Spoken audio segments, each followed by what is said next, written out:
The Legend of Zelda Tears of the Kingdom is an absolutely phenomenal game, and in every way, shape, and form exceeds anything that Breath of the Wild has done, and that was already a defining entry in the Legend of Zelda series. Tears of the Kingdom is beyond that. We're going to talk about that and so much more, and why this is honestly probably going to be the game that wins Game of the Year for 2023. Let's talk about all that and more in this video. So before we kick off this video, if you guys enjoy the content I put out from the podcast, reviews, impressions, and so much more in the live stream gameplays and all that, make sure you like the video, sub to the channel if you haven't already, and ding the notification bell. And if you want to pick up Tears of the Kingdom, I will have affiliate links down in the description below so you can get it physically or digitally. And on top of that, if you want to support the content we do here, we got channel memberships, we got Patreon, and all that good stuff as well. So all that being said, let's go ahead and get into this review of Tears of the Kingdom. When Nintendo introduced the Nintendo Switch in 2017, it did more than present a groundbreaking hybrid handheld console. It also delivered an exceptional launch game, The Legend of Zelda Breath of the Wild. This game redefined the Zelda series by exchanging the conventional dungeon-centric design for a vast open world, proving what the Switch was capable of. Breath of the Wild was a unanimous acclaimed masterpiece. Fast forward to Legend of Zelda Tears of the Kingdom at $69.99, which is a $10 price hike on Nintendo's end, and Nintendo's direct sequel to Breath of the Wild. It captures the magic of its predecessor, expands on it with new powers for Link, and revamps the map, introducing a sky and an underworld for exploration. The game is an enhancement in all aspects, presenting intricate puzzles, varied landscapes, and more interaction options. Although it carries over some flaws, such as weapon durability issues and an inconsistent combat system, as well as performance issues on the Switch. Although these don't overshadow its status as one of the Switch's finest games ever. It's a deserving recipient of a perfect 5-star rating and is possibly the game of the year, even despite its issues. Now, before we go further, I do want to give a quick rundown of the pros and cons of this entry. Now, pros: it's an extensive, rich, and captivating world teeming with adventure. Its innovative abilities and Zonai gadgets introduce refreshing complexity and satisfaction. It's got diverse environments and quests. It's got a blend of traditional dungeons and shrines, which is the biggest complaint we had with Breath of the Wild, was the lack of actual dungeons and the shrines being all over the place. And it's got supportive companion characters.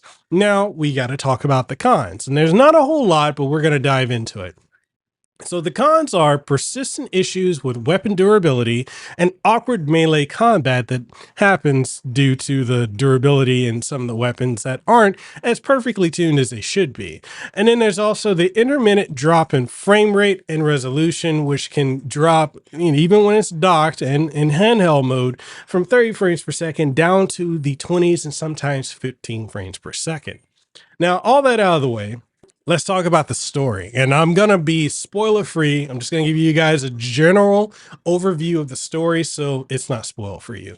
But anyway, with the story of Tears of the Kingdom, it picks up right after defeat of Calamity Ganon in Breath of the Wild. With the threat of Ganon eliminated, Link and Zelda venture into the unexplored depths of Hyrule Castle, awakening an ancient evil in the form of Ganondorf, the Demon King. This triggers a cataclysm known as the Upheaval, causing Hyrule Castle and several land masses to rise into the air, monsters to return to the land, and Zelda to vanish. Link is severely weakened, but with the help of a mysterious blue arm, he embarks on another journey to save the kingdom, marking the beginning of The Legend of Zelda Tears of the Kingdom. Now, the game's introduction is a spectacle. The first dive from the sky to the surface encapsulates the thrill and freedom that made Breath of the Wild so special. Tears of the Kingdom not only recaptures this magic, but enhances it, expanding the world, adding new secrets, and improving upon every aspect of its predecessor. Despite the familiarity of Hyrule, the game features many subtle changes, including new towns, ruins, and dangers, ensuring the exploration feels fresh. The narrative is more pronounced in Tears of the Kingdom, with each domain deeply intertwined in the overarching plot. The side quests are more interesting, filled with memorable characters, events, and rewards. The game's world feels much more lived in, with each quest and NPC contributing to a rich and immersive experience. The sky is a unique addition composed of small island clusters offering various puzzles and challenges, and beneath Hyrule lies the depths, a sparse and perilous environment, testing your navigation skills and survivability. The game beautifully contrasts these areas, offering diverse gameplay experiences across different environments. Now, visually, Tears of the Kingdom takes Breath of the Wild's charming art style to another level with more detailed environments and stunning vistas. The soundtrack, too, has been expanded with beautiful new songs and arrangements, enhancing the immersion and emotional connection to the game world. Your exploration is accompanied by new abilities, adding a layer of complexity to combat, puzzle solving, and traversal. Abilities like Ultra Hand, Fuse, Ascend, and Recall open up a world of possibilities, making the exploration more exciting and rewarding. Combat in Tears of the Kingdom is more challenging, with an increased number of enemies often grouping to attack. While the weapon durability issue persists, the frequent drops from defeated enemies somewhat mitigate this issue. The new abilities are integrated into the combat system, providing a balanced and engaging combat experience. Tears of the Kingdom reintroduces more traditional style dungeons, blending the open world nature of Breath of the Wild with the intricate multi-floored dungeons of the past. Shrines too make a return, offering a more varied array of challenges and puzzles. Performance-wise, Tears of the Kingdom pushes the Switch to its limit, occasionally leading to dips in frame rate and resolution. However, these minor disruptions do not significantly affect the overall gameplay experience by too much. They do pop up and it does get annoying, but I'm pretty sure that Nintendo's going to patch it and, fix a lot of these issues. But regarding the negative aspects, The Legend of Zelda Tears of the Kingdom inherits some drawbacks from its predecessor.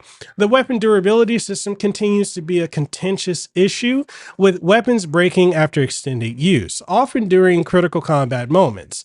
Now, I'm not someone who hates the weapon durability system, but that was one of the biggest complaints with Breath of the Wild, outside of also the fact that there weren't that many dungeons. So yeah, I have to bring that up as something that people are going to find issue with. Now, I don't personally dislike it, but a lot of people probably will. Now, the melee combat too retains its clunky and occasionally frustrating mechanics. These issues, however, hardly tarnish the overall brilliance of the game. Now, I'm not writing them off like, oh, this doesn't affect it at all, but they're there. You just got to be aware that it's there, but it's not going to keep you from enjoying this game and its brilliance overall. Now, another concern is the occasional dip in frame rate and resolution. Given the magnitude of the world and the depth of the game, the performance hitches are somewhat understandable, but can still interrupt an otherwise immersive experience. And despite these issues, Tears of the Kingdom holds its own as one of the best games available on the Switch, justifying its exceptional 5-star rating from me and seal of approval, Casanova seal of approval, as well as being a 2023 Game of the Year contender, if not the 2023 Game of the Year. Now, in wrapping everything up, The Legend of Zelda Tears of the Kingdom stands as a magnificent sequel, building upon the successful formula of Breath of the Wild while introducing innovative mechanics and expanding the narrative depth.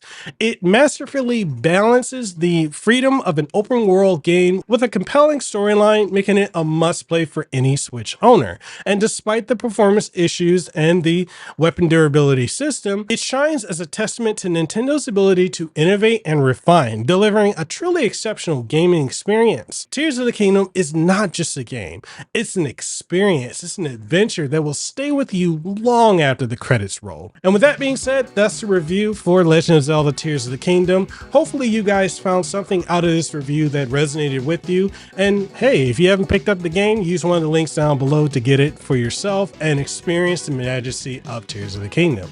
And with that being said, I'm signing out. I hope you guys enjoyed this video. If you did, like it, share, comment, And, you know, subscribe if you haven't already. If you want to support the content that we do have channel memberships as well as Patreon. It gets you early exclusive access to content, behind the scenes, and so much more. And with that being said, I'm signing out. I hope you guys enjoy this video review of, well, and just general review in general of Legend of Zelda Tears of the Kingdom. Stay safe, have aloha, and I'll see you guys in the next one. Peace.